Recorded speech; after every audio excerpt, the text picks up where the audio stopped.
అధ్యాయము 7. మార్కు సువార్త 15 అధ్యాయం మొదటి వచనం నుంచి చూద్దాం. ఉదయం కాగానే ప్రధాన యాజకులను, పెద్దలను, శాస్త్రులను, మహాసభ వారిని కలిసి ఆలోచన చేసి యేసును బంధించి తీసుకుని పోయి పిలాతునకు అప్పగించిరి. పిలాతు, యూదుల రాజువు నీవేనా అని ఆయనను అడగగా, ఆయన నీవన్నట్టే అని అతనితో చెప్పాను. ప్రధాన యాజకులు ఆయన మీద అనేకమైన నేరములు మోపగా, పిలాతు ఆయనను చూచి, మరలా నీవు ఉత్తరమేమియు చెప్పవా? మీ మీద వీరు ఎన్నెన్ని నేరములు మోపుచున్నారో చూడుడనెను. అయినను యేసు మరి ఏ ఉత్తరము చెప్పలేదు కనుక పిలాతు ఆశ్చర్యపడెను. చిన్న ప్రార్థన. సర్వశక్తి మందురోగ దేవా, నాదా, అయా నీ పాదముల దగ్గరకు వచ్చామయ్యా. కేవలం నాయన అయా నీకు వ్యతిరేకంగా గుమికూడి నిన్ను సిలివేయటానికి మేమందరము కూడి కూడి కూడి నాయన అయా అనేకమైన అవమానములతో నిన్ను నిందించినప్పటికీ ఏ మాటయు మాట్లాడని లోక పాపములు మూసుకొని పోవు గొర్రె పిల్లవు కదా, నీ చేతికి అప్పగించుకుంటున్నానయ్యా. ఈ వాక్యం ద్వారా మమ్మల్ని గుణపరచండి దేవా. ఈ వాక్యం ద్వారా మమ్మల్ని మేము సరి చేసుకునేలాగా మమ్మల్ని మీరే తీర్చిదిద్దండి దేవా. అయా నీ చిత్త ప్రకారం మీరు నడవగలిగిన అనుభవంలోని తీసుకురండి. నీలో నిలిచిన వాడు, నిన్ను ప్రేమించిన వాడు పాపం చేయ జాలడు అని సెలవిచ్చావు కనుక అట్టి అనుభవంలోనికి రప్పించమని యేసు నామం పేరట అడిగి వేడుకొంచున్నాము తండ్రి, ఆమెన్. ఆమేన్. ప్రియమైన వారులారా, ఇక్కడ మనతో మాట్లాడుతున్న ఈ యొక్క సందర్భం అంతట్లో చూస్తే నిజానికి చాలా 5 రకాల బలులు అనేవి మనకు కనపడతాయి. మరి కొన్ని చిన్న బలులు కనపడతాయి, కొన్ని పెద్ద బలి అనేది దేవునికి అర్పించడానికి దేవాలయం సిస్టంలో మనకు కనబడుతూ ఉంటాయి.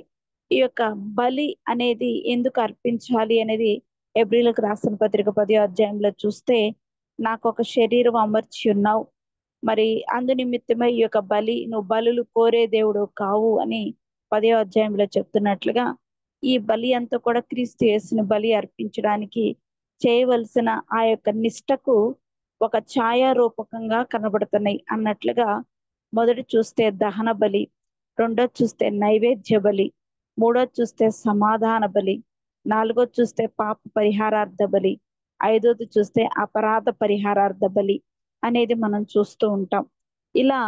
ఇలాంటి చేస్తూ ఉన్నప్పుడు దేవాలయంలో ఈ యొక్క బలులు ప్రధాన యాజకుడు అర్పింపవలసిన బలులు అయి ఉంటే, ఆ చిన్న చిన్న అర్పణలు ఈ యొక్క యాజకులైన వారి చేత అల్లాడించు అర్పణము, ప్రతిష్టార్పణము, పానీయార్పణము, కృతజ్ఞత అనే అర్పణము, స్వేచ్ఛార్పణము అనేవి ఈ యొక్క చిన్న బలులు లేక అర్పణలు అనేవి మనం చూస్తాం. బలులు అనేవి ఈ యొక్క జంతువుల్ని మరి చంపుతూ వాటి ఆ యొక్క దహన బలి, నైవేద్య బలి, సమాధాన బలి, పాప పరిహారార్థ బలి, అపరాధ పరిహారార్థ బలి చేస్తూ అల్లాడించు అర్పణంగా ఆ యొక్క మాంసమును, ప్రతిష్టార్పణంగా కొంత దేవునికి తీయటం, పానీయ అర్పణంగా దేవునికి అర్పింపవలసినవి, కృతజ్ఞతా బలులు, స్వేచ్ఛార్పణలు ఇష్టపూర్వకంగా ఇచ్చేవి, ఒక మంచి కార్యములు జరిగించినందుకు కృతజ్ఞతా బలులు అనేవి అర్పించాలి అన్నట్లుగా ఈ యొక్క క్రమం జరుగుతున్న సందర్భం మందు యేసుక్రీస్తు వారి యొక్క కాలముల యందు ఈ బలులు జరుగుచూ ఉండిన సందర్భం మందు ప్రధాన యాజకుడు సంవత్సరానికి ఒక్కసారి వచ్చి అతి పరిశుద్ధ స్థలములో అపరాధ పరిహారార్థ బలి జరిగించవలసిన ఆ క్రమమందు యేసయ్యనే అపరాధ పరిహారార్థ బలిగా తనకు తాను అర్పించుకోవటానికి తండ్రి అయిన దేవుడు కుమారుణ్ణి పంపించి ఉన్నారు కనుక ఆయనే తనకు తానే తనకు తానే అపరాధ పరిహారార్థ బలి అర్పిస్తాను అని యెషయా గ్రంథం 53వ అధ్యాయం 10వ వచనంలో మనం చూస్తాం. ఆయన తనకు తానే బలి అర్పించుకోవటానికి ఎంత వేదన పడుతున్నారు అంటే, ఆ బలి గావింపబడడానికి ఎంత ప్రయాస పడుతున్నారు అనే రీతిగా మనం చూస్తే చాలా ప్రయాస పడుతున్నారు అని. ఈ యొక్క మత్తయి సువార్తలో 27వ అధ్యాయం నలుగురు సువార్తికులు ఈ యొక్క పొంతి పిలాతు అంటే పొంతి అనే ఊరిని పరిపాలించడం వల్ల ఆయనకి పొంతి అనే పేరు వచ్చింది.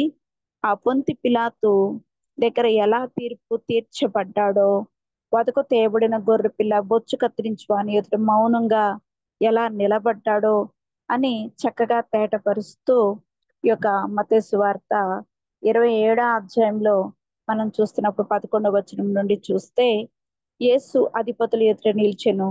అప్పుడు అధిపతి, యూదుల రాజువు నీవేనా అని ఆయనను అడగగా, నా యేసు అతని చూచి, నీవన్నట్టే అనెను. ప్రధాన యాజకులను పెద్దలను ఆయన మీద నేరం మోపినప్పుడు ఆయన ప్రత్యుత్తరం ఏమీయూ ఇయ్యలేదు. కాబట్టి పిలాతు, నీ మీద వీరు ఎన్ని నేరములు మోపుచున్నారో నీవు వినలేదా అని ఆయనను అడిగాను.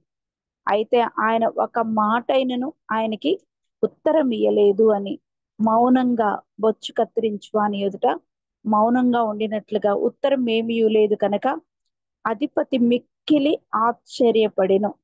నీకు నువ్వు ఏమి విచారించుకొనవా అన్నట్లుగా, నీకు నువ్వేమి ఆన్సర్ చెప్పవా, నాకు తప్పించడానికి నీ మీద నాకు అధికారం ఉంది అన్నట్లుగా పిలాతు ఆయన్ని క్వశ్చన్ వేస్తున్నప్పుడు, జనులు కోరుకుని ఒక ఖైదీని పండుగల విడుదల చేయుట అధిపతికి వాడుక కదా. అందుకని ఆ కాలమందు బరబ్బా ఒక ప్రసిద్ధుడైన ఒక ఖైదీని చెరసాలో ఉండెను.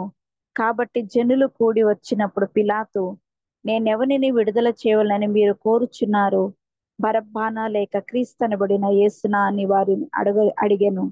ఏలైనగా వారు అసూయ చేత ఆయనను అప్పగించి ఉన్నారు అని పిలాతు ఎరిగి ఉన్నట్లుగా మనం చూస్తా ఉన్నాం.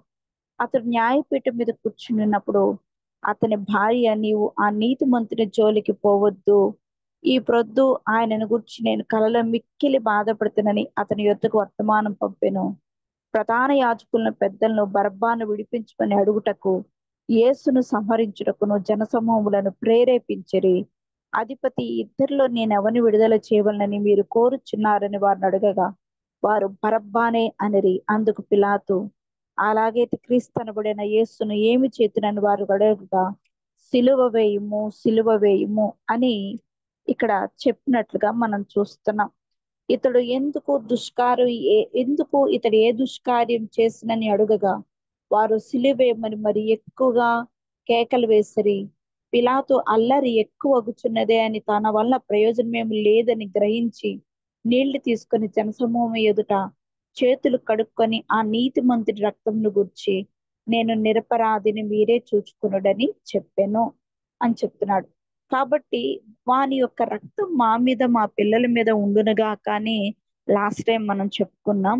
అయితే ఇక్కడ మనం చూస్తూ ఉన్నప్పుడు ఈ యొక్క పొంతి పిలాతు బరబ్బా విషయంలో మనం చూస్తే, బరబ్బా అనే అతని గురించి ఈ పత్రికా పాఠాల్లో చూస్తూ ఉన్నప్పుడు, బరబ్బా అనే అతను ఆ యొక్క కలహములో నరహత్య చేసిన వారిలో బంధింపబడిన బరబ్బా, కలహాలు కలిగించేవాడు బరబ్బా, తర్వాత నరహత్యలు చేసేవాడు బరబ్బా. వాళ్ళతో పాటు బంధించబడి ఉన్న ఈ యొక్క బరబ్బా జనులు గుంపుగా కూడి ఉన్నప్పుడు అతడు అది వరకు తనకు చేయిచూ వచ్చిన ప్రకారం చేయవలనని అడగగా, ప్రధాన యాజకులు అసూయ చేత యేసును అప్పగించడని పిలాతు తెలుసుకొని బరబ్బాను తమకు విడుదల చేయవలని జనులు అడుగుకొనున్నట్లు ప్రధాన యాజకులు వారిని ప్రేరేపించిరి. జనులను ప్రేరేపించారు అంటే డబ్బులిచ్చి కుదుర్చుకున్నారు ఈ యొక్క ప్రధాన యాజకుడు అనే మాట మనం చూస్తూ ఉంటాం. ఈ యొక్క అన్నా కానీ, ఈ యొక్క జోసఫ్ కైఫా కానీ, వీళ్ళందరూ కూడా వివిధ రకాల యేసుక్రీస్తు వారి మీద చాలా అసూయ అనే దాని చేత నింపబడినట్లుగా మనం చూస్తాం.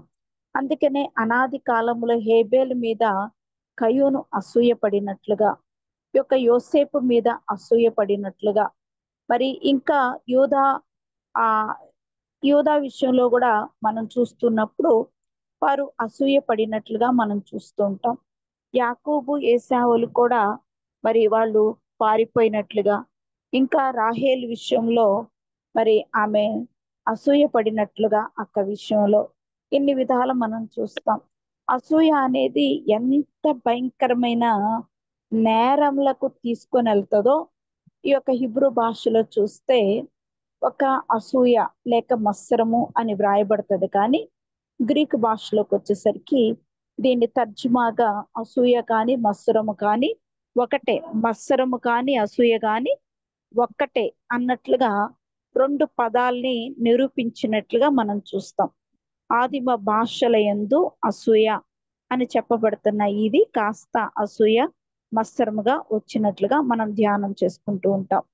అలాంటి ఈ యొక్క సందర్భాన్ని చూస్తే ప్రేమ లేని తనము, ఓర్వలేని తనమే ఈ యొక్క అసూయ అనే మాట మనం చూస్తాం.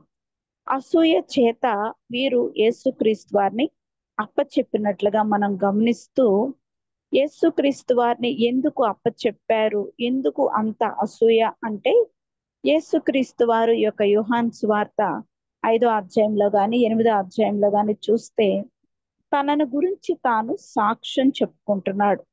ఏమని అంటే, నేను తండ్రి యొద్ద నుండి వచ్చాను, తండ్రి నన్ను పంపితే వచ్చాను అని.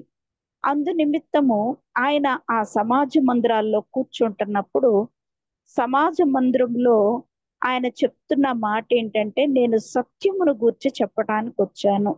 అంటే వాళ్ళల్లో ఏమనిపిస్తుంది అంటే, కత్మా వాళ్ళందరూ అబద్ధములు ఆడేవారు, ఈయనొక్కడే సత్యం చెప్తాడా అని ఒక అసూయ ఆయన మీద బయలుదేరినట్లుగా మనం చూస్తున్నాం. రెండోది, ఆ కాలముల యందు యేసుక్రీస్తు వారు పుట్టక మునుపు 450 సంవత్సరాలు నిశ్శబ్ద కాలం జరిగింది. ఏ ప్రవక్త నుండి ఎక్కడి నుండి ఒక్క సమాచారం కూడా రాలేదు. యేసుక్రీస్తు వారు పుట్టక మునిపే ఈ యొక్క బాప్తిస్మిచ్చి యోహాను పుట్టాడు. యేసయ్య ఆ సువార్త వచ్చే ముందు ఆయన ప్రకటిస్తూ అరణ్యంలో ఒక పెద్ద కేక వేస్తున్నాడు. సర్ప సంతానమా, రాబోయే ఉగ్రత నుండి ఎవరు మిమ్మల్ని తప్పించగలరు, మీకు బుద్ధి నేర్పగలరు, కాబట్టి ఇకనైనా మనసు మార్చుకొని రండి అంటే, అక్కడ ఆయన ఏమని సాక్ష్యం చెప్తున్నాడు అంటే, నా వెనక వచ్చువాడు నాకంటే యోగ్యుడు, పాత్రుడు, ఆయన ఆయన చెప్పులు వారు విప్పటానికి కూడా నేను యోగ్యుణ్ణి కాను అని సాక్ష్యం చెప్తున్న విధానం. యేసుక్రీస్తు వారి గురించి సాక్ష్యం చెప్తున్నాడు బాప్తిస్మిచ్చి యోహాను. ఏకంగా యేసుక్రీస్తు వారు అయితే ఆయన తనంతట తానే సాక్ష్యం చెప్పుకుంటున్నాడు.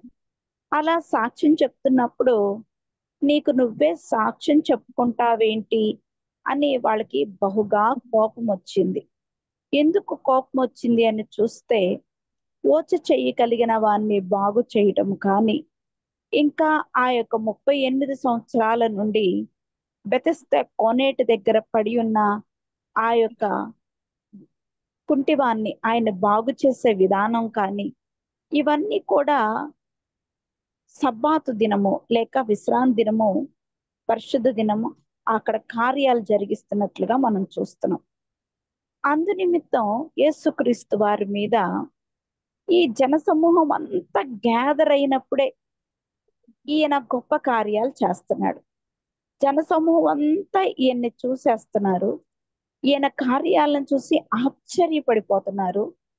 కాబట్టి ఇంకా మన మాట ఎవరు వినరేమో, మనను ఎవరు గనపరచరేమో, ఈయన వంటి సూచక్రియలు మనం చేయలేం కదా అని. అంటే వారిలో యోగ్యత లేని స్థితి ఉంది, అబద్ధములు కల్పించే స్థితి ఉంది, పని చేయలేని స్థితి, సమర్థత లేని స్థితి వాళ్ళలో ఉంది. అందువలన వారు వారంతట వారే అసూయ పెంచుకున్నట్లుగా, యేసుక్రీస్తు వారు ఎప్పుడు వాళ్ళని ఒక మాట అనడం లేదు, కానీ వాళ్ళు మాత్రం మాటి మాటికి ఆయనను పరీక్షిస్తూ హీనపరచాలని పదే పదే ప్రయత్నం చేస్తున్న విధానం మనకు కనపడుతుంది. నువ్వు విశ్రాంతి దినము రోజే ఈ పనులు చేస్తావేంటి నువ్వు అంటే నేరం మోపాలి. అసూయతో నింపబడిన వీళ్ళు ఏదో ఒక నేరం మోపి ఈయన్ని ప్రక్కకు త్రోయాలి అని వాళ్ళు మిగులు ఆశపడుతున్నారు. అందుకనే శరీరక క్రియల్లో గల్తీలకు రాసిన పత్రిక 5వ అధ్యాయంలో చూసిన, రోమిలకు రాసిన పత్రిక 13వ అధ్యాయం 13వ వచనం చూసిన, అక్కడ శరీర క్రియలు స్పష్టమై ఉన్నవి అంటాడు. దాంట్లో అల్లరితో కూడిన ఆటపాటలు అని రోమిలకు రాసిన పత్రికలో చెప్తూ మత్సరము, క్రోధము అంటాడు.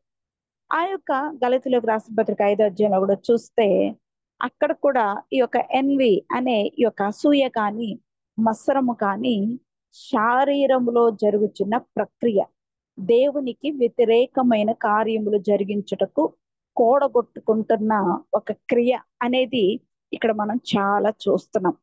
అలా వ్యతిరేకమైన రీతిలో చేస్తున్నప్పుడు ఆ యొక్క వ్యభిచారం చేత పట్టుబడిన స్త్రీని యేసుక్రీస్తు వారు ఆయన దగ్గరికి ఆమెను తీసుకొచ్చినప్పుడు జనసమూహం, శాస్త్రులు, పరిసయ్యులు, ఈమె వ్యభిచారం చేత పట్టబడింది, నువ్వైతే ఎలా చేస్తావు?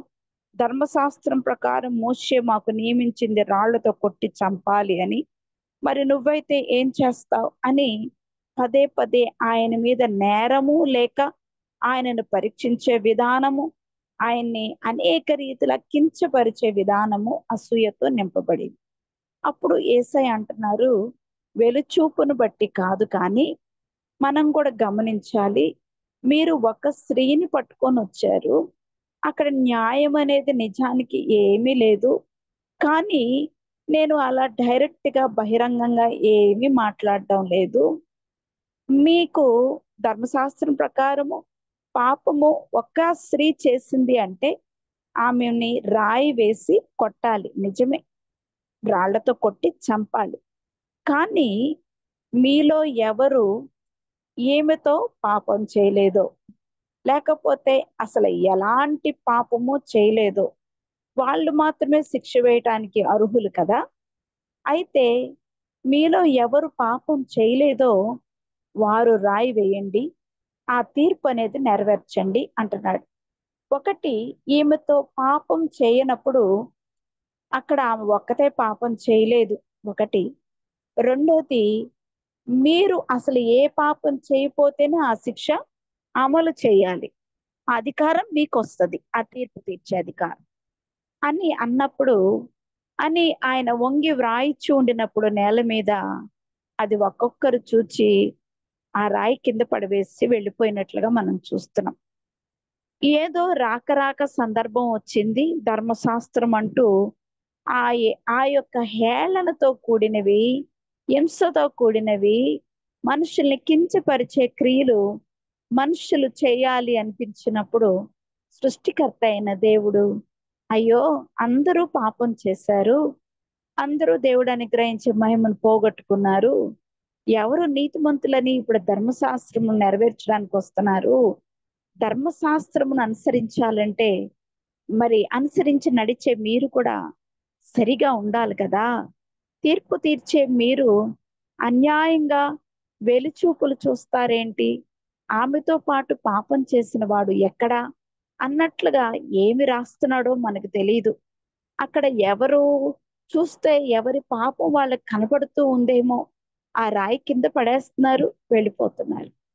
అప్పుడు ఆమెను అడుగుతున్నాడు, అమ్మా ఎవరు రాయి వేయలేదా నీ మీద అన్నప్పుడు, ఆ యొక్క అక్యూజర్స్, నేరం మోపేవారు ఎవరు లేరయ్యా ఇక్కడ, అందరు వెళ్ళిపోయారు అంటుంది. నేను కూడా తీర్పు తెచ్చినమ్మా, కానీ పాపం ఇంకెప్పుడు చేయమాకమ్మా అని చెప్తున్నాడు. అంటే దీని ప్రకారంగా చూస్తే ఆయన గమనిస్తున్న పరిసయ్యులు, శాస్త్రులు, ప్రధాన యాజకులు, ఏంటి నువ్వేంటో గొప్పోడిని అనుకుంటున్నావు అంటే, యేసయ్య అంటున్నాడు, నేను వెలుగునై ఉన్నాను, నేను వెలుగు సంబంధిని, చీకటిలో నడిచేవాడు వెలుగులో నడవలేడు, నిలవలేడు. కాబట్టి నా యొక్క క్రియలు, నా మాటలు గైకుంటే చీకట్లో నిలవలేడు. అందుకనే వెలుగున్నప్పుడే మీ క్రియలన్నీ సరి చేసుకోండి. నేను ఇప్పుడు బహిరంగంగానే మాట్లాడుతున్నా, చీకటిగా లేకపోతే రహస్యంగా ఎక్కడికో వెళ్ళి మాట్లాడటం లేదు, బహిరంగంగా మాట్లాడుతున్నా. నా మాటల్లో లోపం లేదు. మీరు తీర్చే తీర్పు సత్యమైతే అది క్రమంగా జరిగింది. మీలోనే అన్యాయంగా ఉన్నప్పుడు తీర్పు ఎలా తీర్చగలరు మీరు అని చెప్తున్నప్పుడు చాలా అసూయ పెరిగిపోయింది యేసుక్రీస్తు వారి మీద. అందుకనే నేను నీ గురించి నువ్వే సాక్ష్యం చెప్పుకుంటావేంటయ్యా అన్నప్పుడు ఆయన అంటున్నాడు, మీరు ధర్మశాస్త్రం ధర్మశాస్త్రం అంటారే, ఆ ధర్మశాస్త్రం ప్రకారము నేను ఒకడిని కాదయ్యా, ఇద్దరం సాక్ష్యం చెప్తున్నాం. నన్ను పంపిన తండ్రి నా గురించి సాక్ష్యం చెప్తున్నాడు. నన్ను గురించి నేను కూడా సాక్ష్యం చెప్తున్నాను. నేను లోకమునకు తీర్పు తీర్చడానికి రాలేదయ్యా, ఎవరిని తీర్పు తీర్చను నేను. ఒకవేళ తీర్పు తీర్చినా నేను సత్యమే చెప్తాను. ఎందుకంటే నా తండ్రి సత్యవంతుడు. సత్యమును గురించే నన్ను చెప్పడానికి పంపించాడయ్యా ఈ లోకానికి. ఆయన సత్యమై ఉన్నాడు. ఆయన నన్ను గురించి సాక్ష్యం చెప్తున్నాడు. మీరు విన్నా కూడా గ్రహించేవారుగా ఉండరు. ఒకవేళ విన్నా కూడా నన్ను ప్రేమించేవారుగా ఉండరు. తండ్రిని మీరు ఎప్పుడు చూడలేదు, ఆయన స్వరం వినలేదు, మాట్లాడలేదు. ఆయన మీరు చూడలేదు. ఆయన మాట చెప్తున్నా కూడా మీరు గ్రహించుకునేవారు లేరు. ఎందుకంటే అసలు తండ్రిని ప్రేమించే బుద్ధే మీలో లేదు. తండ్రిని ప్రేమించేవారైతే నన్ను కూడా ప్రేమిస్తారయ్యా మీరు. సత్యం తెలుసుకుంటారు. ఈయన మాట ఎవరిది అని గ్రహిస్తారు మీరు. అందుకే నేను సాక్ష్యం చెప్తున్నాను. నా తండ్రి చెప్తున్నాడు, ఈయన నా ప్రియకుమారుడు, ఈయన ఎందుకు నేను ఆనందిస్తున్నాను అంటున్నాడు. నా తండ్రి మరి ఒక చోట చెప్తున్నాడు, ఈయన నా ప్రియకుమారుడు, ఈయన చెప్పే మాట మీరు వినండి అంటున్నాడు. కానీ మీరు గ్రహించుకునే స్థితిలో లేరు కదా. కనీసం నేను ఎవరిని అని, నా మాట ఎటువంటిదో ఒకరిని బాధించే రీతిగా ఉందా, ఒకరిని కించపరిచే రీతిగా ఉందా, లేకపోతే క్రిటిసిజం లాగా ఉందా? ఎలా ఉంది నా మాట?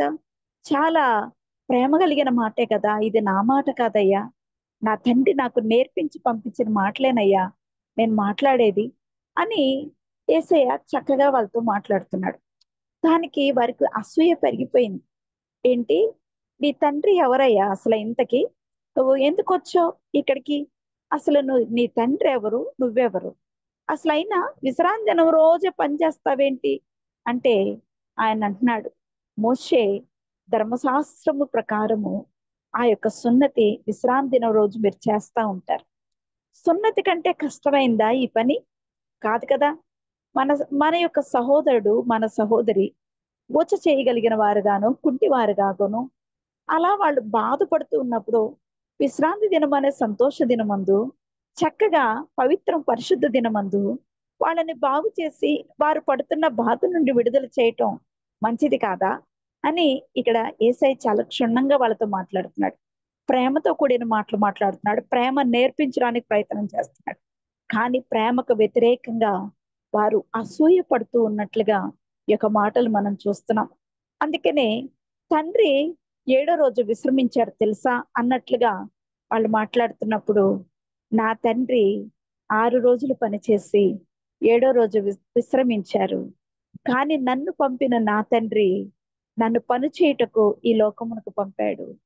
నా పని ఇంకా సంపూర్తి కాలేదు గనక నేను విశ్రాంతి దినమందు కూడా పనిచేస్తున్నాను అని 8వ అధ్యాయం యోహాను సువార్తలో మాట్లాడుతున్నాడు. విశ్రాంతి దినం ఇంకా అయిపోలేదు. అంటే ఇంకా విశ్రాంతి దినము అనేది నా తండ్రి నాకు నియమించిన పని ఇంకా ఇన్కంప్లీట్ గా ఉంది.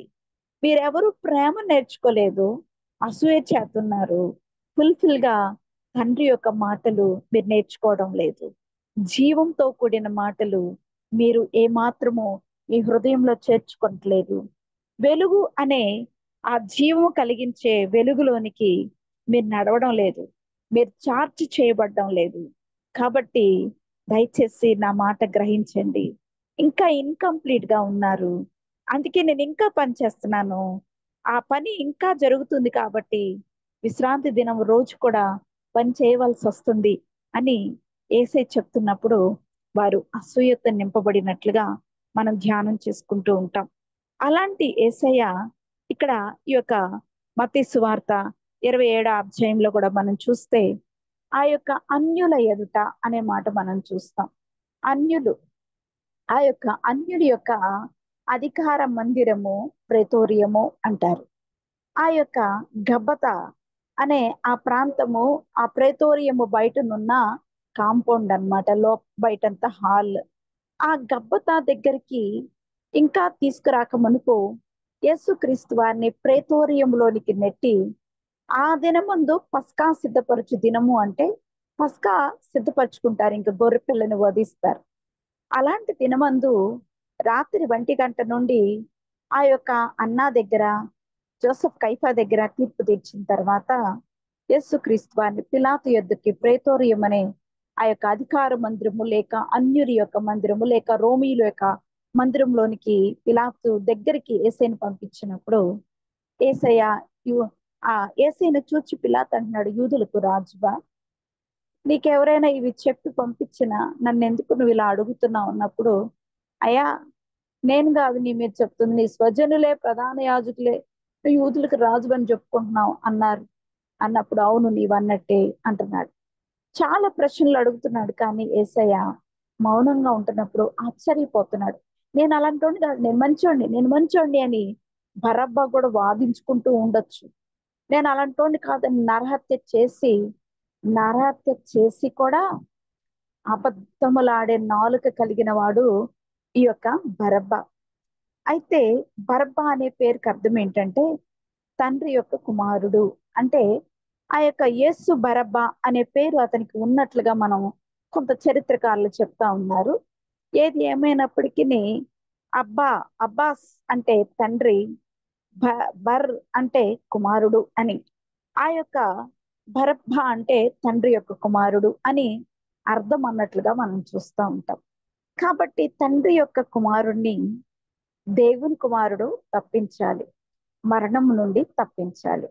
అందు నిమిత్తము ఆ యొక్క తండ్రి కుమారుణ్ణి అని చెప్పుకుంటున్న ఆయన దేవుని కుమారుడు ఆయన్ని పాపము నుండి తప్పించాలి.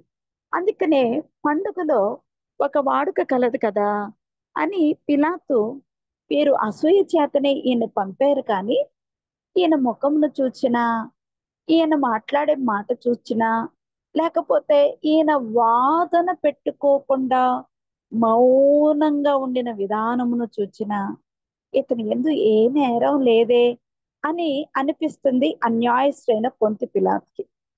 ఈ పొంతి అనే ఆ ఊరిని పరిపాలించిన పిలాతు ఎక్కడ వాడు అంటే ఆ యొక్క ఇటాలియన్ తెగలు అన్నమాట, పర్వతాలలో ట్రైబల్ అన్నమాట ఇతను. అంటే ఇటలీ వాళ్ళల్లో ఉన్న అధికారుల టైపు గొప్ప, మరి వాళ్ళతో సంబంధించినోడు కాదు, కానీ ఆ చివరిలో ఎక్కడో ఊరి బయట తెగల్లో ఉండేవాడు ఈ యొక్క పిలాతు. లేక రాక అధికారం వచ్చింది ఆయనకి.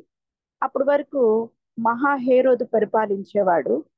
ఆ మహాహేరోదు చంటి బిడ్డల్ని చంపించి తర్వాత ఆయన చనిపోయిన తర్వాత అర్కెలాయ్ వచ్చాడు.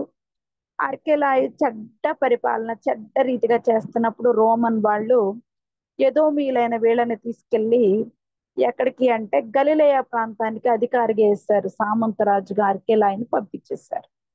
అప్పుడు ఇక్కడ పిలాతుని వేశారు అన్నమాట, గవర్నర్ గా లేక ఒక సామంత రాజుగా, ఒక ఇటాలియన్ లేక రోమన్ గవర్నర్ గా, రోమన్ ఒక చిన్న కింగ్ గా ఇతన్ని వేసినట్లుగా మనం చూస్తున్నాం.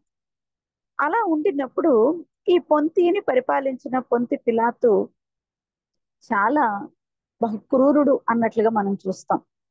ఈ పండగలు ఎప్పుడు అక్కడ ఉండడు, కానీ అంతోని అనే వారి యొక్క కోట, అంటే ఈ యొక్క ప్రైతోరియం అనే కోట అంతోని అనే ఒక ఆయనదన్నమాట. ఆయన ఉండిన ఆ కోటలో అప్పుడప్పుడు పస్కా పండక్కి కొన్ని పండగలకి అల్లర్లు జరుగుతాయేమో అని వచ్చి కూర్చుంటూ ఉంటాడు ఈ యొక్క పిలాతు. ఆ పిలాతు ఉన్న కోటలోకి యేసుక్రీస్తు వారిని లోపలికి నెట్టారు, వీళ్ళంటూ పడకూడదు అని. యేసుక్రీస్తు వారు మాత్రం లోపలికి వెళ్ళినప్పుడు ఏమీ జవాబు చెప్పడం లేదు. యేసయ్య మౌనంగా ఉన్నాడు. ఈ యొక్క యేసుక్రీస్తు వారు మౌనంగా ఉండటం చూచి ప్రేతోరియం అనే అధికార మందిరంలో నుండి, అంటే అక్కడ చాలా మంది సైనికులు ఉంటారు, పిలాతు కింద రోమన్ ప్రభుత్వం యొక్క అధికారులు సైనికులు చాలా మంది ఉంటారు. వాళ్ళల్లో ఇతను దేవుని కుమారుణ్ణి అని చెప్పుకుంటున్నట్లుగా నీ మీద నేరం మోపింది అన్నప్పుడు శతాధిపతి యొక్క సైనికులు చాలా మంది పిలాతు ఎదుట నిలబడి ఆ బంట్రోతులు, ఆ యొక్క రోమన్ బంట్రోతులు యేసుక్రీస్తుని తీసుకొని వెళ్ళినప్పుడు అక్కడ అందరూ వింటూ ఉన్నారు, దేవుని కుమారుణ్ణని చెప్పుకుంటున్నాడు ఈయన. ఒకటి, సరే అది మీకు మీరే తీర్పు తీర్చుకోవచ్చు కదా, అంటే మాకు మరణ శిక్ష విధించే అధికారం లేదు. రెండోది, కైసరు మాకు రాజు, కైసరుకు వ్యతిరేకంగా మాట్లాడిన ప్రతి ఒక్కడు మాకు వ్యతిరేకే అని చెప్తున్నప్పుడు పిలాతు అక్కడ కొంచెం కూర్చోవలసి వచ్చింది. దేవుని కుమారుని చెప్పుకుంటున్నప్పుడు అది మాకు అనవసరం అని వెళ్ళిపోయేవాడేమో, కానీ ఇక్కడ ఇరికించారు అబద్ధ సాక్షుల్ని పెట్టి. రెండోది, అక్కడ జనమును ప్రేరేపించిరి అనే మాట మనం చూస్తాం. ఇక్కడ మనం తీసుకున్న టెక్స్ట్ లో అసూయ చేత ఆ యొక్క జనులను ప్రేరేపించిరి అనే మాట మనం చూస్తున్నాం. ప్రేరేపించిన వారు నిజం పలకట్ల. అందుకని యేసయ్య అంటున్నాడు, నువ్వెవరివి అని చెప్పుకుంటున్నావు అన్నప్పుడు, నేను సత్యమునకు రాజును అంటున్నాడు. నేను సత్యమునే చెప్పడానికి వచ్చాను, నా సాక్ష్యము సత్యము, నా మాట అవునంటే అవును అన్నట్టుంటది, చాకలి వాడిని సబ్బులాగా ఉంటది అన్నట్లుగా ఆయన చెప్తున్నాడు. ఇక్కడ మరి ఈ ఈ యొక్క విషయంలో ఇంత గట్టిగా ఒక్కాణించి చెప్పే యేసుక్రీస్తు వారు సత్యమే చెప్తారు, అబద్ధం చెప్పరు. అసూయ అసలే లేదు ఆయనలో. ఎందుకు అంటే సత్యమునకు లింక్ అయి ఉన్నదే ప్రేమ. ఆయన అందుకనే ఆ శిష్యులైన వాళ్ళు అడుగుతున్నప్పుడు, తోమ అడుగుతున్నప్పుడు, నేనే మార్గమును సత్యమును జీవమును, ఇటెల్లాలో నేను మార్గముని, నన్ను ఫాలో అయితే చాలు, నువ్వు మార్గం తెలుసుకుంటావు, నేను చెప్పే సత్యాన్ని నువ్వు గ్రహిస్తే చాలు, ఆ సత్యము అనే దాంట్లో నువ్వు నమ్మితే చాలు, ఆ మార్గంలోనికి వచ్చేస్తావు. అప్పుడు ఆటోమేటిక్ గా మరణం కొట్టివేయబడి జీవంలోనికి దాటింపబడతావు అని 5వ అధ్యాయంలో మనకి రాస్తున్నాడు. మరణంలో నుండి జీవంలోనికి దాటింపబడతారు అని 5వ అధ్యాయం యోహాను సువార్తలో మన కొరకు రాయిస్తున్నాడు. కాబట్టి ఈ యొక్క విషయంలో చూస్తే ఆ సత్యం అంటే ఏంటి అని పిలాతు అడుగుతున్నాడు. అంటే ఎప్పుడు నిజం పలకటం, నిజాయితీగా ఉండటం ఆయనకి రాదు. అందుకనే ఎంత కర్కోటకుడు అని చూస్తే మనం లూకాసు వార్త 13వ అధ్యాయంలో చూస్తే, ఆయన ఆ రోమ ఆ ప్రభుత్వానికి సంబంధించిన కొన్ని దేవతల్ని పూజిస్తూ, ఆ దేవతలకు బలులు అర్పిస్తూ, గలిలయల వారు ఎప్పుడైనా గొడవ చేస్తుంటే, ఈ గలిలయల అయిన వారు పండగకు వచ్చినప్పుడు కొన్ని అల్లర్లు రేపుతారంట. ఏంటంటే, మేము కూడా ఉన్నాం, మమ్మల్ని దేంట్లో పాలు పంపులు తీయట్లేదు, మరణాఛాయ లోయలో ఉన్నట్లుగా పనికి మాలిన వారిలాగా, ఏ పాండిత్యం లేని వారుగా మమ్మల్ని చిన్న చూపు చూస్తున్నారని కొన్ని అల్లర్లు చేస్తారంట వాళ్ళు. అలా ఒక కాలువ తవ్వించడానికి దేవాలయంలో ఉన్న ధనమును తీసుకోవడానికి పిలాతు ప్రయత్నించినప్పుడు, ఈ గలిలయులైన వాళ్ళు, ఇది అన్యాయం కాదా, ఏంటిది, మమ్మల్ని అయితే నెట్టేస్తున్నారు, దేవునికి అర్పించే అర్పణం మీరు అలాగేసుకుంటున్నారు అని అంటున్నప్పుడు, కొందరు గలిలయుల్ని చంపి అతడు అర్పించుకుంటున్న బలులతో ఆ రక్తాన్ని కలిపి అర్పించిన మహాభయంకరుడు పిలాతు. అందువల్ల హేరోదుకి పిలాతుకి అస్సలు పడదు. పిలాతు యొక్క పోస్టింగే అక్కడ హేరోదు ఉండవలసిన పోస్టింగ్ కాబట్టి ఇద్దరికి పడదు. అందు నిమిత్తం యేసుక్రీస్తు వారి యొద్దకు పంపి, యేసుక్రీస్తు వారిని హేరోదు యొద్దకు పంపి, స్నేహితులుగా నువ్వు నేను ఫ్రెండ్స్ని, నాకేంటో ఈయన్ని తీర్పు తీర్చడం రావట్లేదు, కొంచెం చూడు అన్నట్లుగా చేసి ఆయనకి ఆ ముండ్ల కిరీటం అల్లించి, ఆ యొక్క పర్పుల్ రోబ్ అనేది ఆయనకి వేయించి, ఇంకా ఆ వస్త్రమును వేయించి, ఇంకా ఆయన ఎళ్ళ బహు భయంకరమైన కార్యములు కొరడాలతో కొట్టించడానికి పిలాతు ఆజ్ఞాపించినట్లుగా మనం చూస్తున్నాం. ఇతని యందు నాకు ఏ నేరం కనబడడం లేదు అని చెప్తున్న ఇతను కొరడా దెబ్బలు ఎందుకు కొట్టించాలి అని మనం గమనించుకుంటున్నప్పుడు, ఆయన వెతుక్కుంటున్నాడు ఏంటి అంటే పదవి సుస్థిరం చేయబడటానికి. ఏ మాత్రం అల్లర్లుగాను వ్యతిరేకులుగా ఈయన మీదకి ప్రజలు లెగిస్తే, పిలాతు మీదకి లెగిస్తే ఆయన యొక్క పోస్టే ఊడిపోద్ది. అందుకని నేను అసలే ఒక చుట్టుపక్కల ఉన్న ఒక చిన్న చిన్న ట్రైబ్ వాడిని, నన్ను అధికారంలో ఎవరు ఉంచరు, వీళ్ళేంటో లేనిపోయిన అల్లరి చేస్తున్నారు, ఈ అల్లరి ఎక్కువై నా మీదకే తిరగబడితే ఏకంగా నన్నే ఓడబీకుతారని ఆయన స్కర్జ్ అంటున్నాడు, ఆ యొక్క కొరడాలతో కొట్టి ఇతను విడిపిస్తానులే అని మొదలు కూడా పెట్టేశాడు. ఓకే ఓకే కొరడాలతో కొట్టి వదిలేయి అని వాళ్ళు అనలా, కానీ మొదలు పెట్టేశాడు. మొదలు పెట్టేసి 1 2 3 అని 40 కొట్టి విడుదల చేసేస్తాను అంటున్నప్పుడు, వాళ్ళు సిలువ వేయమని మళ్ళా మొదలు పెట్టారు. ఇక్కడ 39 దెబ్బలు కొట్టి అక్కడ మరలా సిలువేయమని కేకలు వేసినప్పుడు, ఆ యొక్క పిలాతు ఎంత ఆ తర్జనా భర్జనాల్లో ఉండుంటాడు. అంటే ఎంత డైలమాలో ఉండిపోయి ఉంటాడు. ఏంటి వీళ్ళు అని. నిజానికి తండ్రి యొక్క కుమారుణ్ణి దేవుని కుమారుడు విడుదల చేయాలి అని చూస్తున్న ఈ యొక్క సందర్భం మందు పాత నిబంధన కాలాల్లో మనం చూస్తాం. ఒక పక్షిని పారే నీళ్ల మీద ఆ యొక్క పక్షిని వధించి ఆ యొక్క ఒక వస్తువు ఒక పాత్రలో ఇంకో పక్షిని పెట్టి ఆ రక్తం మామూలుగా బ్రతికున్న పక్షి మీద పోయాలి అనేది. ఇది కుష్ఠరోగులకు సంబంధించి విడుదల అనేది మనం చూస్తాం. బ్రతికున్న పక్షి మీద నీ రక్తము ముంచి లేపాలి. అంటే చచ్చిపోయిన ఆ పక్షి యొక్క రక్తములో బ్రతుకున్న పక్షిని ముంచి లేపాలి. అది రక్తం యొక్క విడుదల. రక్తంలో ఆ పాపము నుండి శుద్ధి అవడం అనేది మనం చూస్తాం. కడుక్కుంటం వల్ల రక్తంలో కడుక్కుంటం వల్ల శుద్ధి అయ్యే ఆచారం అన్నట్లుగా మనం చూస్తాం. ఇంకోటి చూస్తే ఎర్రని పెయ్య అనే మాట మనం చూస్తాం. ఇలా ఇంకోటి చూస్తే 16వ అధ్యాయం లేవియకాండం చూస్తే ఒక మేక పిల్లని యెహోవా పెరట చీటి వేయాలి, ఇంకో మేక పిల్లని వధించాలి, విడుదల చేయాలి అనే మాట మనం చూస్తాం. ఇది క్రమములన్నీ ఛాయారూపాలు. అంటే యేసయ్య వచ్చినప్పుడు ఏ క్రమం ఎలా జరగాలో అలా వాళ్ళు చేస్తున్న సిస్టమ్ అన్నమాట. ఇంతగా ఎందుకు చేస్తున్నారు ఏంటి అంటే అసూయ అనే మాట ఇక్కడ మనం ధ్యానం చేసుకుంటాం. ఎన్నో పాఠాలు ఓల్డ్ టెస్ట్మెంట్ లో అసూయ చేత వారు ప్రవర్తించే విధానంలో రాహేలుకి జయం రాలేదు. అసూయ చేత యోసేపును అమ్మివేసినప్పుడు ఆ అన్నదమ్ములకి ఎక్కడా జయం రాలేదు. ఆ బ్రదర్నే అప్రోచ్ అవ్వాల్సి వచ్చింది అన్నట్లుగా మనం చూస్తాం. కయ్యూను అసూయ చేత చంపినప్పుడు తన తమ్ముడు విషయంలో ఎక్కడ ఆశీర్వదింపబడలేదు అనే మాట మనం ధ్యానం చేసుకుంటూ ఉంటాం. అసూయ అనేది ఎంత భయంకరమైన పాపమో ఆ పాపము నుండి విడుదల చేయటానికి యేసుక్రీస్తు వారు స్వయంగా తనకు తానే అపరాధ పరిహారార్థ బలిగా అర్పించుకుంటున్న విధానం. బొచ్చు కత్తిరించి వాని ఎదుట గొర్రెపిల్ల మౌనంగా ఉండినట్లు పిలాతు ఎదుట మౌనంగా ఉండినప్పుడు పిలాతు అంటున్నాడు, ఇతని యందు ఏ నేరం నాకు కనబడడం లేదు అని చెప్తున్నాడు.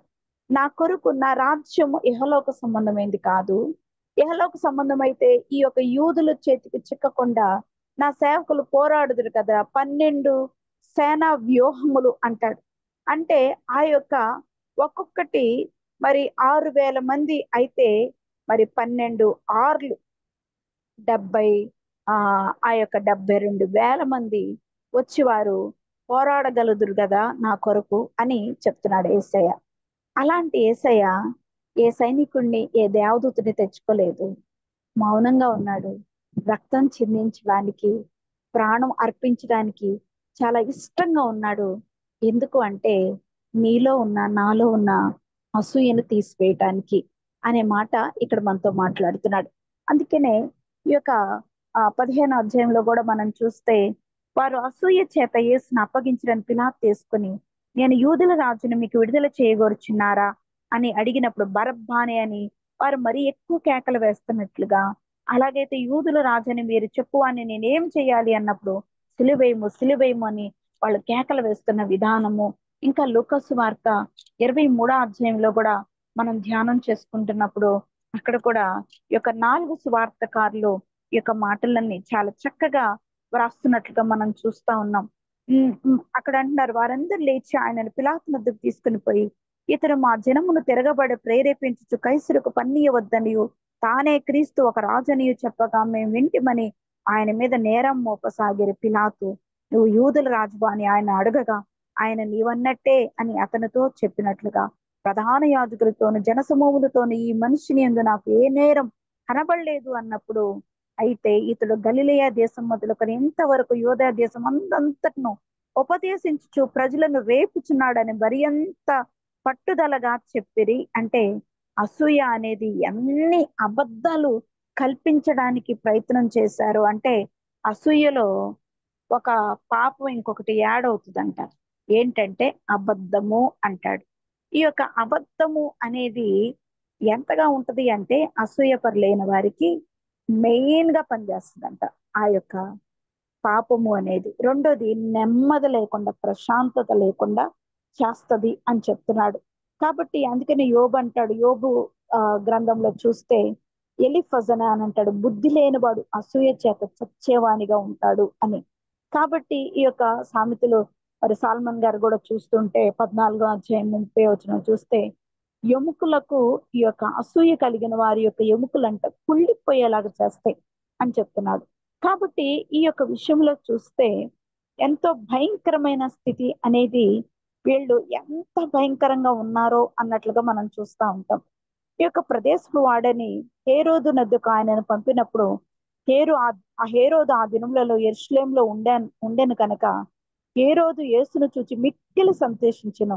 ఆయనను గురించి చాలా సంగతులు విన్నందున ఆయన ఏదైనా ఒక సూచక్రియ చేయగా నిరీక్షించి బహుకాలం ఆయన చూడగోరిని. కానీ చాలా ప్రశ్నలు అడిగిన వేసిన తర్వాత ఆయనకు ఉత్తరం ఏమీ ఇవ్వలేదు కనుక హేరోదు తన సైనికులను కలిపి ఆయన తృణీకరించి అపహసించి ఆయనకు పై వస్త్రమును తొడిగించి పిలాతు యొద్దకు మరలా పంపివేశను అనే మాట చెప్తున్నాడు. కాబట్టి ఇక్కడ సైనికులతో కలిసి ఆయనను తృణీకరించి అపహసించి అంటే హేళన, అసూయ అనేది ఎంత దాకా తీసుకొస్తుంటే హేళన చేసే రీతిగా, ఉమ్మి వేసే రీతిగా, కొట్టి గుద్ది అవమానించే రీతిగా. తీరా చూస్తే అసలు యూదుల్ని వస్త్రహీనత చేయకూడదు. వస్త్రహీనత చేస్తే అది చాలా అవమానించినట్లు లెక్క. అందుకని యేసుక్రీస్తు వారి యొక్క వస్త్రములు వాళ్ళు విప్పినట్లుగా కూడా మనం చూస్తూ ఉంటాం. అంటే ఎంత రీతిగా అసూయ అనేది ఎన్ని రీతిల ఒక స్టేజ్ నుండి ఎంత ఆత్మీయ స్థితిలో నుండి పడిపోయే రీతిగా ఆ పడేస్తుందో మనం గమనించుకోవాలి. ఈ మాటలు ఎందుకు రాస్తున్నాడంటే అసూయ అసూయ అని అన్ని అధ్యాయాల్లో మన కొరకు రాయబడుతుంది. ఎందుకు అంటే ఈ అసూయే నిన్ను డిమెరిట్ చేస్తుంది, డిగ్రేడ్ చేస్తుంది, నిన్ను పూర్తిగా పడేసి నాశనం చేసి నరకంలోనికి పంపి నెట్టేస్తుంది అసూయ. అందు నిమిత్తం ఈ అసూయ అనేదే లేకపోతే అది ఎంత బాగుండు. అయ్యో ఓ మనుషుడా, నువ్వు విత్తిందే కోసుకుంటావు కదా, నువ్వు ఏది విత్తుతున్నావు అదే కోసుకుంటావు. అసూయ అనేది నువ్వు చేస్తే నీ మీదకి ఇంకొకరు అసూయతో రారా? అయ్యో ఎంత భయంకరం, ఇది నీ గుణం కాదు, దేవుని ప్రేమ నేర్చుకో నేర్చుకో అని యేసయ్య ఎంత ప్రయాసపడుతూ వాళ్ళు ఎన్ని అంటున్నా మౌనంగా ఉంటున్నాడు అంటే ఆయన ఇంకా ఇంకా నిరీక్షణతో ఎదురు చూస్తున్నాడు. ఇకనైనా మారవా? నన్ను ఇంత కొట్టినా నీ అసూయ అనేది ఇంకా తీరడం లేదా? ఎందుకు ఇంత అసూయ? నేను నీకు మేలు చేయటం వచ్చాను కదా, కాని మాట ఆడిన ఎడల మీరు నన్ను కొట్టొచ్చే, కానీ నేను కాని మాట ఆడటం లేదు కదా అని నా రాజ్యం వేరుకుంది. అవును, నువ్వు దేవుని కుమారుడు, అవును నీవు అన్నట్టు, నువ్వు యూదుల రాజు, అవును నీవు అన్నట్టు, కానీ నా రాజ్యం వేరుగా ఉందని చెప్తున్నాను కదా, ఈ కైసరికి నాకు సంబంధం లేదు అన్నట్లుగా చెప్తున్నాను కదా, అయినా నన్ను ఎందుకు కొట్టిదిరి అని అంటే క్వశ్చన్ వేస్తున్నాడు యేసయ్య. హృదయం నీట్గా మనతో మాట్లాడుతున్నాడు. ఇంకా మారడం లేదా నువ్వు? ఇంత కఠినంగా ఎందుకు చేయబడ్డావు? మెత్తనిగా రక్తంతో నేను మెత్తనైన వాడినిగా నేను మిమ్మల్ని చేస్తే మీరెందుకు రాయిలాగా మారిపోయారు అని ఆయన ప్రశ్న డైరెక్ట్ గా పిలాతు ఎదుట నిలబడి మనను ప్రశ్న వేస్తున్నట్లుగా ఉంది. ఇదిగో వారందరూ చెప్పి పంపించారంటే నీ స్వజనులే కదా, నీ ప్రధాన యాజకులే కదా, వాళ్ళే కదయ్యా, నాకే ఉంది, నేను ఒక అన్యుణ్ణి, నిన్ను తప్పించడానికి నాకు అధికారం కలదు అంటే ఆయన అంటున్నాడు, నా తండ్రి అధికారం ఇస్తే తప్ప ఎవరు ఈ పని చేయలేరు. కానీ ఎవరు దీనికి కూడుకున్నారో, ఎవరు ఈ పని చేయటానికి ప్రేరేపించారో వాళ్ళకి మాత్రం అధికమైన శిక్ష పడుద్ది అనే మాట చెప్తున్నాడు. కాబట్టి ఈ శిక్షలోనికి మనం పాలు పంపులు లేకుండా ఆయన రక్తంలో కడుక్కునే బుద్ధి మనం కలిగి ఉండాలని చాలా ఆశపడుతున్నట్లుగా మనం చూస్తూ ఉంటాం. అందుకనే పౌలు సువార్త ప్రకటిస్తున్నప్పుడు పౌలు మీద చాలా కోపం వాళ్ళు ఉంచుకున్నారు. అయితే ఈ యొక్క ఆ రెండవ కొరింథీయులకు రాసిన పత్రిక 12 అధ్యాయం 20 వచనంలో చూస్తే అక్కడ పౌలు భక్తుడు చెప్తున్నాడు, ఏమని చెప్తున్నాడంటే, అయ్యా నేను ఇంతవరకు మా విషయం మాకు సమాధానం చెప్పుకున్నామని మీతో తోచినేమో, దేవుని ఎదుటనే క్రీస్తునందు మాట్లాడుచున్నాం. ప్రియులారా మీకు వృద్ధి కొరకు ఇవన్నీ చెప్పుచున్నాం. ఎందుకనగా ఒకవేళ నేను వచ్చినప్పుడు మీరు నాకు ఇష్టలుగా ఉండనేమో అనియు, నేను మీకు ఇష్టలుగా ఉండనేమో అని ఒకవేళ నేను సంతోషిస్తున్నాను. కానీ ఒకవేళ కలహము గాని, అసూయయు, క్రోధంలు, కక్షలు, కొండెములను, గుసగుసలాటలు, ఉప్పొంగటలు, అల్లర్లు ఉండునేమో అని నేను మరలా చాలా టెన్షన్ పడుతున్నాను. మీ బుద్ధి ఎలా ఉందో అని పౌలు భక్తుడు చెప్తున్నాడు. అసూయ ఉందా, కలహం ఉందా అని. నిజమే, అసూయ ఉన్నప్పుడు కలహ గుణం వచ్చేస్తుంది, తగాదులాడే బుద్ధి వచ్చేస్తుంది మనకి అన్నట్లే చెప్తున్నాడు. ఉప్పొంగుట, నేనే గొప్ప అనుకునేది వస్తుంది. గుసగుసలు, కొండెములు, సాడిలు చెప్పే బుద్ధులు వస్తాయి అంటున్నాడు పౌలు భక్తుడు. కాబట్టి నేను మరలా వచ్చినప్పుడు నా దేవుడు మీ మధ్య నన్ను చిన్నబుచ్చునేమో అనియు, మునుపు పాపం చేసి తాము జరిగించిన అపవిత్రత, జారత్వం, పోలిన చేష్టలని మారుమనసు పొందని అనేకులను గూర్చి దుఃఖపడవలసి వచ్చినేమో అని నేను భయపడుతున్నానయ్యా అంటాడు పౌలు భక్తుడు 2 కొరింథీయులకు రాసిన పత్రిక 12వ అధ్యాయం 21వ వచనంలో. దీని ప్రకారంగా చూస్తే మనము ఇవన్నీ లేకుండా జాగ్రత్త పడాలి అనే మాట ఇక్కడ దేవుడు మనతో మాట్లాడుతున్నట్లుగా మనం చూస్తా ఉన్నాం. అందుకనే ఈ యొక్క తీతుకు రాసిన పత్రిక 3వ అధ్యాయంలో కూడా మనం చూస్తున్నప్పుడు అక్కడ కూడా ఎలా ఉన్నారు అనంటే, ఆ మొదటి తిమోతికి రాసిన పత్రిక 6వ అధ్యాయంలో మనం చూస్తున్నప్పుడు అక్కడ కూడా 6వ అధ్యాయం 4వ వచనంలో చూస్తాయని అంటున్నాడు. వాడేమియో ఎరగక తర్కములను గుర్చి, వాగ్వాదములను గుర్చి వ్యర్థంగా ప్రయాసపడుచు గర్వాంధుడగును. వీటి మూలంగా అసూయ, కలహము, దూషణలు, దురను మానములను, చెడిపోయిన మనస్సు కలిగి సత్యహీనులై దైవభక్తి లాభసాధకమును మనుష్యుల వ్యర్థ వివాదములను కలుగుచున్నవి అంటాడు. ఏంటి అంటే, ఎప్పుడైతే ఈ యొక్క అసూయ కలహములు ఉంటాయో అక్కడ దూషణ మాటలు వచ్చేస్తాయి అంట, దుర అవమానములు వచ్చేస్తాయి అంట, ఎదుటి వాళ్ళని మనం అవమానించే బుద్ధి వచ్చేస్తుందంట, చెడిపోయిన మనసు కలిగి సత్యహీనులమై ఉంటాము అంటాడు. అంటే నిజం చెప్పమంటావు. అప్పుడు మనం అసూయ కలహం వచ్చినప్పుడు ఈ యొక్క సత్యం అనేది చెప్పం, దైవభక్తి లాభసాధకమను మనుషుల్ని వ్యర్థవాదములను కలుగుచున్నవి అంటాడు. కాబట్టి దీని ప్రకారంగా వాగ్వాదములు, తర్కములు అనేవి మనలో వచ్చేస్తాయ్యా. ఇలాంటి విషయాలు మీరు చేయొద్దు అని తిమోతికి కూడా హెచ్చరిక చేస్తున్నాడు పౌలు భక్తుడు. ఇంకా తీతుకు రాసిన పత్రికలో తీతుకి ఒక లేఖ రాస్తున్నాడు కదా, ఆ లేఖలో కూడా మనం చూస్తున్నప్పుడు 3వ అధ్యాయం 3వ వచనంలో చూస్తే అక్కడ కూడా మనతో మాట్లాడుతున్న మాట ఏంటి అంటే, ఆ ఆయన అంటున్నాడు, ఎందుకనగా మనము మునుపు అవివేకులమును అవిధేయులమును మోసపోయిన వారమునై నానా విధమైన దురాశలకును భోగములకును దాసులమై ఉండి దుష్టత్వమునందును అసూయందును కాలము గడుపుచు అసహ్యులమై ఒకరినొకరు ద్వేషించుచు ఉంటిమి గాని అంటాడు. కాబట్టి ఈ అసూయ ఉంటే అన్నిటికీ మూలం అంటాడు. ఏది? కలహానికి, ఇంకా తగాదులకి, అవమానించడానికి, ఇంకా దేనికైనా మనం మూలంగా ఉంటాము. కాబట్టి ఆ పనులు మాత్రం చేయొద్దయ్యా అని పౌలు భక్తుడు చాలా చక్కగా చెప్తున్నట్లుగా మనం చూస్తూ ఉంటాం. అందుకనే 1 పేతురు పత్రిక 2వ అధ్యాయము 1వ వచనంలో కూడా చూస్తే అక్కడ కూడా మనతో మాట్లాడుతున్నాడు. పేతురు పత్రిక 2వ అధ్యాయం 1వ వచనం చూస్తే అక్కడ కూడా ఏమని మాట్లాడుతున్నాడంటే, ప్రభు దయాళుడని మీరు చూచిన ఎల్ల సమస్తమైన దుష్టత్వమును, సమస్తమైన కపటమును, వేషధారణను, అసూయను, సమస్త దూషణ మాటలను మాని క్రొత్తగా జన్మించిన శిశువులను పోలిన వారే నిర్మలమైన వాక్యమును మనము అనే పాల వలన మనం దేవుళ్ళో పెరగాలి అనే మాట ఇక్కడ మనతో మాట్లాడుతున్నాడు. అంటే దీని ప్రకారంగా చూస్తే రక్షణ విషయంలో ఎదగాలి అనే మాట మనతో మాట్లాడుతున్నాడు. అంటే ఈ అసూయ ఉన్న చోట మనం ఎదగము, అసూయ ఉన్న చోట సమాధానం కలిగి ఉండము అనే మాట చెప్తున్నాడు. బుద్ధి లేని వారంగా మనం ఉంటాము, అసూయన చేత అవమానాలు వస్తాయి, కలహం వస్తుంది అనే మాట చెప్తున్నాడు.